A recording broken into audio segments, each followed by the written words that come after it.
Salut à tous, j'espère que vous allez bien. Je vous retrouve aujourd'hui avec 3 recettes de pizza très faciles à réaliser. J'ai fait la pâte moi-même, donc c'est une pâte brisée parce que je trouve ça plus simple à réaliser et que j'aime beaucoup le rendu. J'espère que cette vidéo va vous donner quelques petites idées et je vous laisse sans plus tarder avec la suite. Ma recette de pâte brisée est toute simple, je vous ai affiché les ingrédients et les quantités à l'écran. Je m'embête pas, je mélange tout dans le saladier une fois que le beurre est fondu et je mélange à la cuillère jusqu'à ce que ça forme une pâte. Des fois je termine à la main, de toute façon il ne faut pas trop travailler la pâte. Je la laisse pas reposer parce que souvent j'ai pas le temps, mais vous pouvez très bien le faire. J'ai réalisé cette pâte avec de la farine semi-complète, d'où la couleur.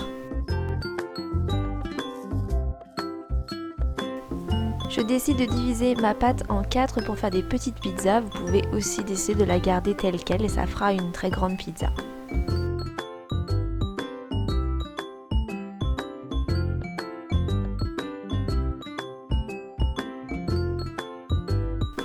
J'étale la pâte entre 2 feuilles de papier sulfurisé. Je commence par l'aplatir à la main et ensuite, normalement on utilise un rouleau à pâtisserie, mais comme je n'en ai pas, j'ai tout simplement utilisé un verre et ça marche parfaitement.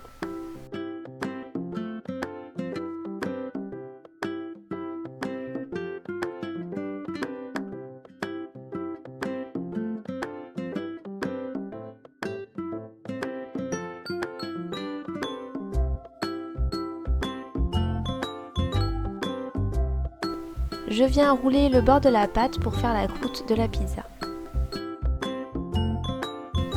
Voilà, c'est déjà prêt, donc c'est une pâte brisée et non une pâte à pizza, mais moi personnellement je trouve ça très bon comme ça et vous pouvez également faire des tartes avec cette pâte là.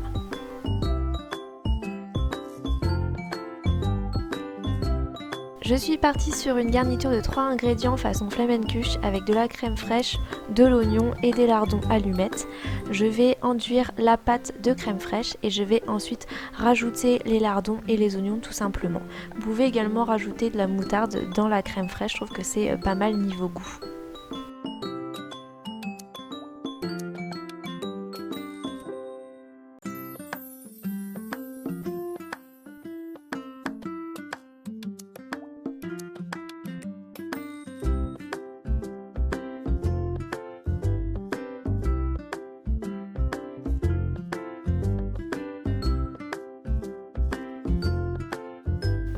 Je les enfourne entre 200 degrés et 220 et au niveau du temps, je fais à l'œil vraiment, je surveille. D'ailleurs, je les ai un peu trop cuites vu que la crème fraîche a entièrement disparu, mais elles étaient très bonnes.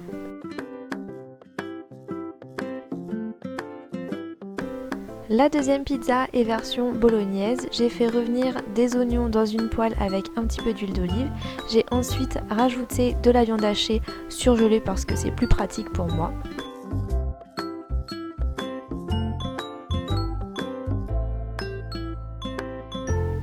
Pour finir, je rajoute une sauce tomate préparée en bocal au basilic.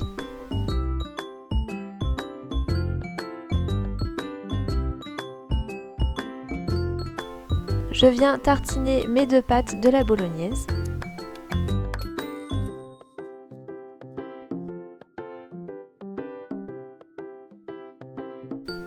Je rajoute des rondelles de courgettes parce que je trouve que ça se marie vraiment très bien avec et c'est idéal sur une pizza. Et pour terminer, une tranche de mozzarella pour la touche onctueuse et gourmande.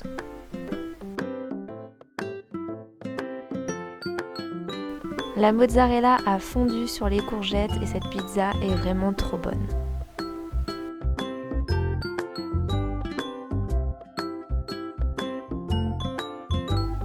La dernière version est végétarienne dans les couleurs jaune et rouge comme vous pouvez le voir.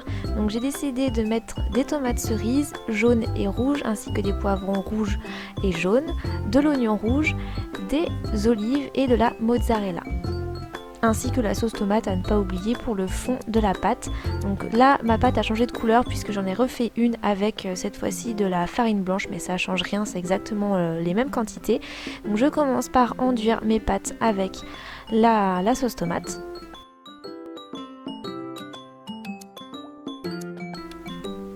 J'ajoute les tranches de mozzarella directement sur la sauce.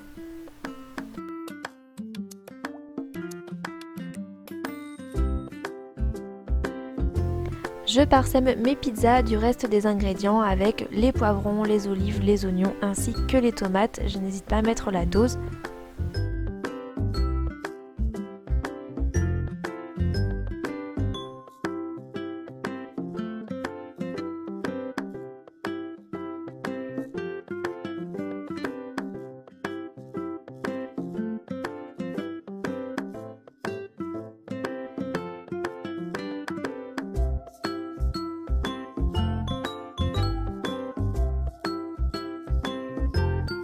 Je pense vraiment que cette pizza était ma préférée, à chaque fois j'ai assaisonné avec un petit peu de sel et de poivre.